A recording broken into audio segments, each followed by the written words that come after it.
ரகுமானை மிரட்டிய மனைவி சாய்ரா பானு, தனி அறையில் முடங்கிய ரகுமான்.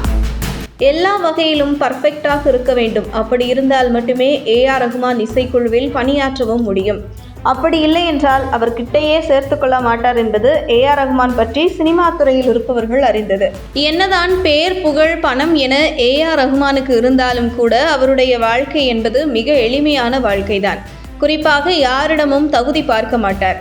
அதனால்தான் தன்னுடைய இசைக்குழுவில் சவுண்ட் இன்ஜினியராக இருந்தவரை தன் மகள் காதலித்தவுடன் அதற்கு தடையாக இல்லாமல், குறிப்பாக தகுதி பார்க்காமல் மகிழ்ச்சியுடன் அந்த திருமணத்தை நடத்தி வைத்தார் ரகுமான். அவருடன் வேலை பார்க்கின்றவர்களுக்கு நேரம் போவதே தெரியாத அளவிற்கு வேலையும் இருக்கும். அவருடைய ஸ்டுடியோ உள்ளே சூரிய வெளிச்சம் படாதபடி இருக்கும்.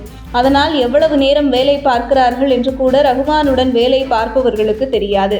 ஒரு சில நேரங்களில் 1.5 நாட்கள் தொடர்ந்து வேலை பார்த்த அனுபவம் அவருடன் வேலை பார்த்தவர்களுக்கு உண்டு. அப்படி வேலையில் மூழ்கி பார்த்து கொண்டிருப்பவர்களுக்கு ரகுமானே டீ போட்டு வந்தெல்லாம் கொடுப்பாராம். அந்த அளவிற்கு சகஜமாக கோபப்படாமல் தன்னுடன் பணியாற்றுபவர்களிடமிருந்து வேலை வாங்கக்கூடியவர் ரகுமான். அதே நேரத்தில் ரகுமானின் மனைவி சாய்ரா பானு மிகவும் ஜாலியான நபர் என்றும், அவர் ஸ்டுடியோவிற்கு வந்தால் மற்ற பணியாளர்களிடம் எப்படி ரகுமான் நடந்து கொள்வாரோ அதே போன்றுதான் மனைவி சாய்ரா பானுவிடம் நடந்து கொள்வார் ரகுமான்.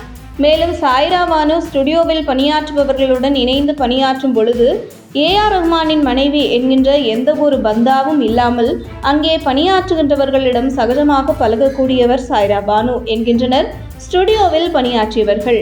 மேலும் சாய்ரா கோபத்தின் காரணமாகத்தான் இந்த விவாகரத்து முடிவை எடுத்ததாகவும், இதை ரகுமானை எதிர்பார்க்கவில்லை என்றுதான் கூறப்படுகிறது. காரணம், அடிக்கடி ரகுமானுக்கும் அவருடைய மனைவிக்கும் சிறு சிறு பிரச்சனைகள் வந்திருக்கிறது. காரணம், கணவன் தன்னை கண்டுகொள்ளவில்லை, தன்னிடம் நேரம் செலவிடவில்லை என்பதுதான்.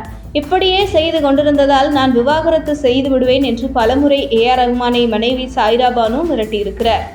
அதே போன்று இம்முறையும் சாய்ரா பானு நான் விவாகரத்தை செய்ய போகிறேன் என்று தெரிவிக்க, அதற்கு ரகுமான் வழக்கம் போல் சொல்லுகிற விஷயம்தானே என்று ஜாலியாக கடந்து சென்று விட்டார். ஆனால் உண்மையிலேயே அவருடைய மனைவி சாய்ரா கணவரை விட்டு பிரிவதாக அறிவித்தது ரகுமானுக்கு மிகப்பெரிய அதிர்ச்சியை தான் கொடுத்திருக்கிறது. இருந்தாலும் தன்னை விட்டு பிரிய முடிவு செய்த மனைவிக்கு தனியாக வீடு என மற்ற அனைத்து வசதிகளையும் ஏற்பாடு செய்வதற்காக வேலைகளிலும் இறங்கியுள்ள ரகுமான் மனைவியை விட்டு பிரிந்த பின்பு யாரையும் சந்திக்காமல், யாருடனும் பேசாமல் தனி அறையில் அமைதியாக இருந்து வருவது பற்றி உங்கள் கருத்துக்களை கமெண்ட் செய்யுங்கள். உங்கள் தின சேவல்.